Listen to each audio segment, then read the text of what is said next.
Archie Lewoof. I know what you're thinking. Why am I traveling in a Mercedes S-Class and not a Bentley Flying Spur? Well, I just wanted to see what public transportation is like. You're probably also thinking that I'm a dog and can't talk. But do you see my lips moving? No, I'm communicating telepathically and you can hear me. Although I don't suggest you tell anyone you can hear me. Otherwise, they might fit you for one of those jackets with the sleeves in the front, if you know what I mean.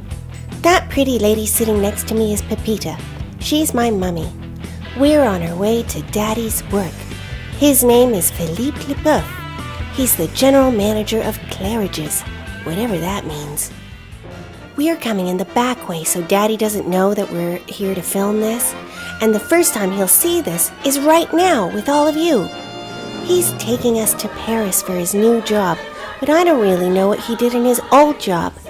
So I've decided to talk with some people he worked with to find out what Daddy does all day at Claridge's.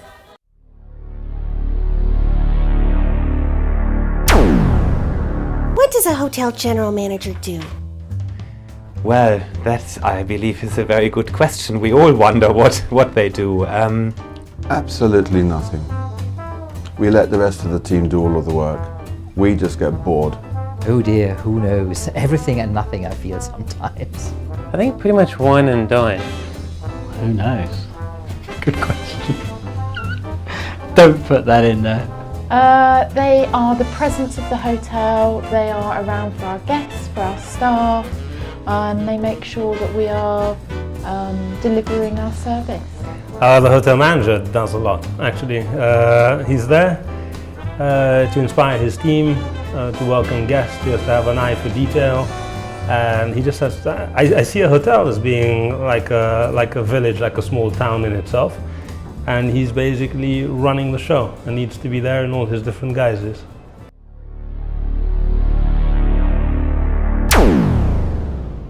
What qualities make a good general manager? I think you need to listen. You need to understand. You also need to have a certain focus and disciplines, and certainly you need to be very ambitious. The general manager needs to be a gentleman, and that's what he is. Assessing what everyone's done and appreciating what everybody's done and kind of being patient about the good but also the bad, because as we know, it's not easy to put things right.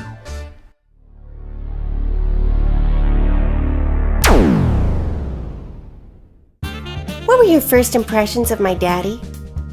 Very suave. A smooth walker, smooth talker. Philippe, he was extremely tall and very, very serious.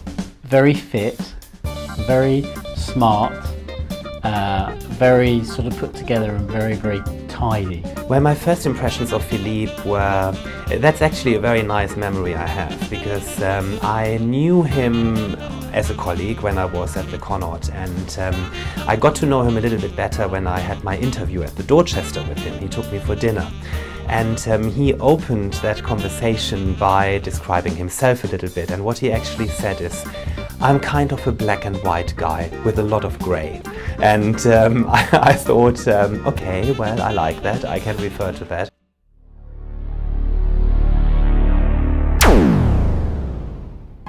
Why is Daddy good at his job? Philippe, he's French. Voila.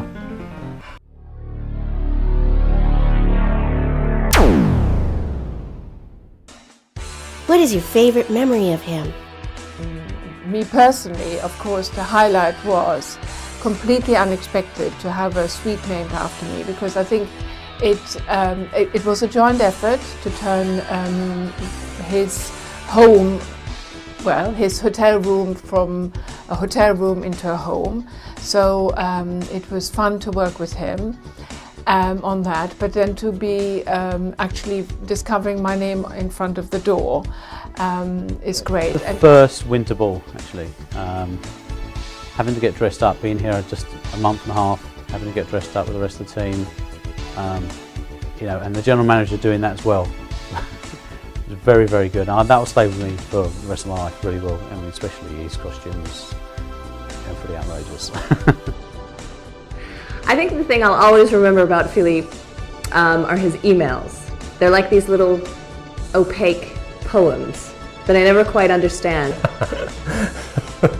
My favorite memory of him was when we met with Diane von Forsterberg one Saturday morning, and Philippe, Diane von Forsterberg and I were on our knees on the carpet, stretching out sort of swats of fabric and looking at this, and it was an amazing way to spend a Saturday morning, and we laughed, we had fun, and a great project has grown from that. We were walking through the foyer and a very small little boy came running up to him and looked up, and Philippe looked down and said hello, and the little boy fell over backwards because Philippe was so tall. I will never forget our boat party when Philippe was in the middle of everyone dancing the Macarena, and yeah.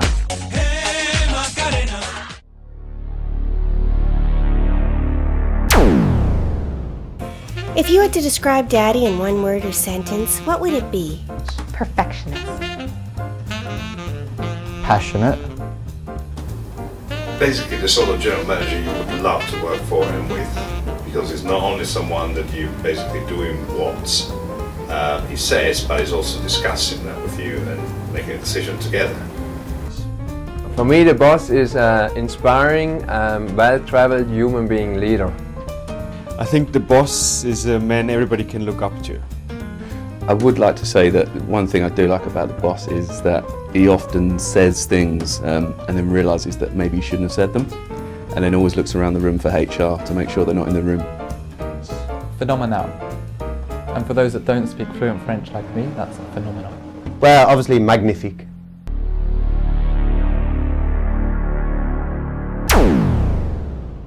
What's the most important thing that you learned from my dad? To always be politically correct, but never quite politically correct. I think what I've learned from Philippe is how if you are loved by your staff, you can accomplish anything.